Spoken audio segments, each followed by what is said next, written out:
Okay, I'm joined by Kayleigh McEnany, Trump 2020 Senior Campaign Advisor. Kayleigh, welcome back to Tampa. I'm Rob Finnerty in Tampa, Florida. I know you're from this area, spent some time at Holy Names.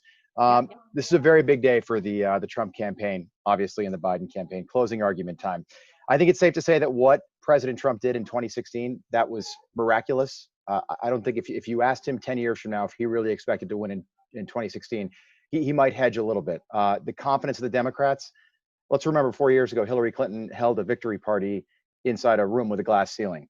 So what he did was miraculous. If he wins tonight, is this the greatest upset in American presidential politics? I think that's certainly the case. When you look at the public polling, pollsters are predicting the opposite of what we are predicting here, which is victory for President Trump. And we believe he'll be victorious. Our numbers look good. There's a palpable feeling you get across the country. I've been with him every day for the last 2 weeks. As you mentioned, I'm from Tampa, Florida. I was at that great rally at Raymond James Stadium. And the turnout we see is remarkable. The numbers in Florida in particular are just stunning. The fact that we've won 13 consecutive days of early voting. Republicans normally don't do that. And in particular, Miami-Dade County, where we've outpaced Democrats. That doesn't happen in Miami-Dade County. And I believe the story of this election will be Latino turnout for President Trump. You brought up polling there, and it's interesting. If President Trump wins tonight, is that the end of the polling industry, with the exception of maybe the Trafalgar poll, which nobody's talked about until the New York Times published something about it today? Yeah, I think it is the end of the polling industry. Accuracy is important, and there's been wide-ranging polls from showing a 16-point margin in Wisconsin to the next day a poll like Trafalgar showing victory for the president. We know Trafalgar was the only poll to predict a Michigan victory in 2016, and they're predicting it once again now. In fact, they predicted it 5 times. So I do think that the polling industry will have a moment of having to reconcile their methods, the way that they, in some ways, it seems, try to shape public opinion rather than gauge it. Yeah, I think that it's difficult for them to take into account the human element, which is something that a computer can't collate. You have talked about the enthusiasm. Of course, the crowds we're seeing at these Trump rallies, Raymond James Stadium being a great example, have been right in line with what we've seen throughout his presidency and when he was campaigning in 2015 and 16. A different story from the Biden campaign, which have been a little more subdued. Everyone's in their car. But the folks that are voting for the former vice president still get one vote. Enthusiasm doesn't necessarily mean more than one vote. Does it worry you that 100 million Americans may have cast their ballots 3 weeks ago, 4 weeks ago, into September? No, it doesn't. Look, we believe in election day voting. That gives the American people a chance to fully watch the debates, hear the closing arguments, and vote on election day. But look, everyone is saying the fact that we've had historic turnout is somehow a good notion for Democrats. But, we argue here that historic turnout may not look the way it's looked in the past, in that we believe that we've brought new voters into the fold. Our data on Latino voters and Black voters coming to the Republican Party is strong. So we believe that the excess turnout will in fact play in our favor and not follow the traditional pattern where Democrats hope for a high turnout election. So speaking of the turnout, 29 electoral votes here in Florida. What time tonight? Our polls, we're a little bit in the central time zone up in the Panhandle, so really it's 8 o'clock Eastern. Time tonight, do you think you'll actually have a reasonable idea of whether or not President Trump has taken Florida? Yeah, I think we'll know very early on. Look, the metrics in Florida are so strong for us, from even the polling, the Trafalgar poll looking very good for us there. But just based on the absentee ballot count and the early vote count, Democrats always lead in absentee ballots. They typically lead in early vote. But what we've seen is each day, at those 13 consecutive days when we've won in Florida, that absentee ballot advantage has been slowly eaten at, to the point where the margin is so much thinner than what it was in 2016. And in fact, thinner than it was in 2018. When we know Rick Scott and Ron DeSantis went on to prevail in the great state of Florida. So we believe we'll win. We believe we'll know very early. Of course, they'll have to take some time to count it, but we are predicting victory in the great state of Florida. And are you keeping an eye on the bellwether county of Pinellas County? Absolutely. It's gone with the president every time except for 2000, so it's so important. That's right. In fact, just before coming to air with you, I was looking at one of our campaign staffers who was saying, look, we have a 2.5 to 1 advantage in Pinellas County. Looking at that, and also looking at anecdotal stories flooding in from my fellow citizens there in Florida, saying they showed up at Your friends. my friends, my polling. Exactly. Polling locations in Hernando County where they showed up at 7 a.m. and there were 200 people there in line when they left. Those are Republican voters. We excel at election day voting in person, and a long line on election day bodes very well for President Trump. I was on the morning show this morning, and I was at a polling location today as well, and there was a good sized line there. So I think there's going to be a good turnout today, probably record numbers across the country. Who knows? Maybe 150 million Americans voting in this presidential election.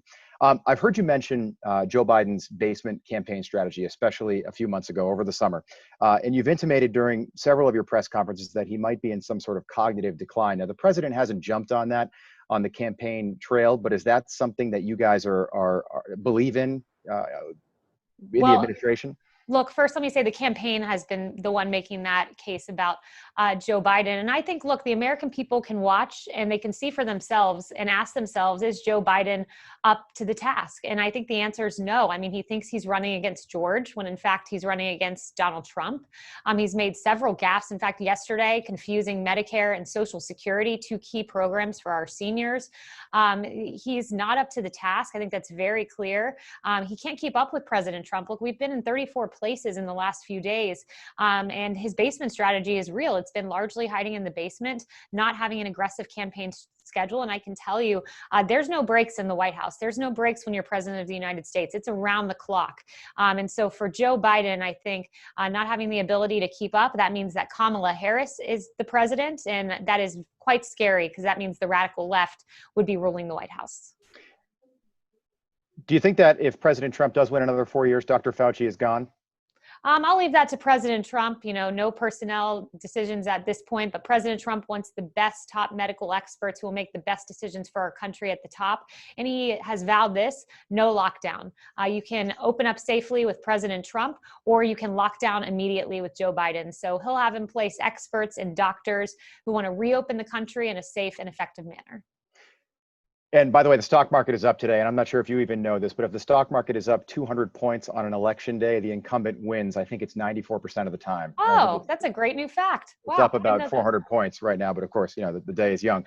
Businesses have been boarding up in many cities across the country. Some have Republican governors, many have Democratic governors. Those cities include New York, Portland, Baltimore, Chicago, Detroit, the city of Boston. Is that more of a rebuke on the Trump presidency, or is that an indication of how Democrats are running those cities? No, it's a rebuke of Democrats. Those are Democrat cities. And here's what the left is basically saying. They're saying, if you don't choose the left's chosen candidate, then the left-wing mob is going to come after you. That is not the way we do democracy here in America. We want law and order and safety. And what the president has done is, when he's been invited to do so, sent in federal assistance to help some of these cities that are chaotic. And he's done so to great effect. Just merely offering and the threat of sending in federal officers to the Seattle chop zone ended up whittling down the Seattle chop zone, where two people tragically lost their lives. The biggest tragedy, I think, that unfortunately hasn't been reported by the media this year is the number of young children who have lost their lives in Democrat-run streets that are not secure. That's not what we want to see in this country. The president is the law and order candidate. It's why he's gotten the police endorsement of many thousands of organizations across the country. But isn't it true the buck stops with the president? Harry Truman said that, even though these are Democratic-run cities, the large majority, it's still a Republican administration that's in Washington. Doesn't the buck stop there? Well, look, we have a federalist system where the police power, the power to secure the streets, rest with the governors and mayors of these cities. That's the way the Constitution works. And the president, short of calling the Insurrection Act into question, which would be a radical step, the president has offered assistance. So it's incumbent upon governors and mayors to invite that federal assistance where necessary. But I think the president has shown, with D.C. as the model, when he sent in the National Guard, D.C. went from churches burning the night before to safety and security in the streets. And I think that's a choice for the American people to elect Republicans so we can bring security to those cities as well. What about the Senate? There is a possibility that the Senate turns blue today for the first time in, I think, 6 years. A lot of these races are really close. Lindsey Graham is somebody that might lose his seat. What's the president's thinking there?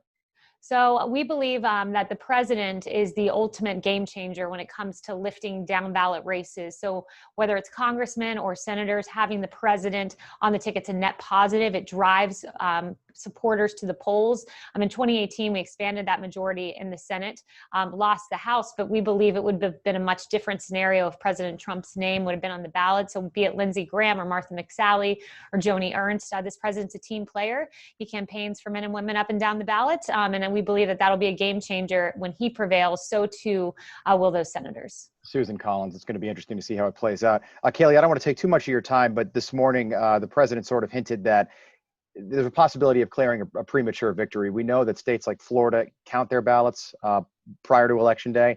That's going to help those results come out right when those polls close tonight. But states like Pennsylvania, the Secretary of State there said that they might not be done counting by Friday, possibly into early next week.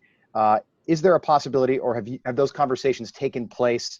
Would the president think of doing something like that were Joe Biden not to call and concede, or would he do that prematurely? No, we can't predict what would happen, but the president will not declare premature victory. He'll declare a victory when, in fact, he believes the voice of the American people has been accurately and truly encapsulated. And I think Joe Biden should have to answer that question, because we have Hillary Clinton saying that under no circumstance should Joe Biden concede. That was a sentiment that was doubled down upon this morning by a Biden campaign advisor. So we would turn the question back on him. Do you think we have a president by the time the sun rises tomorrow morning?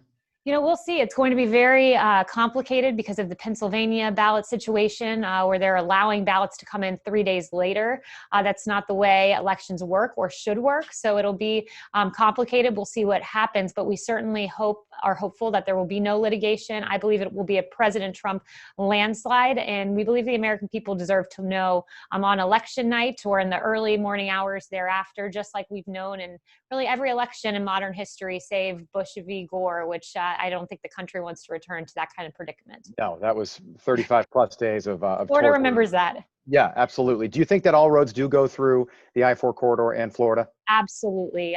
Florida is indispensable to us.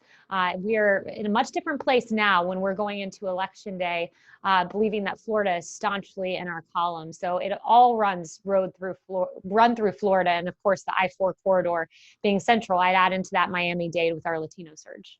All right, Kayleigh McEnany, thank you so much for your time.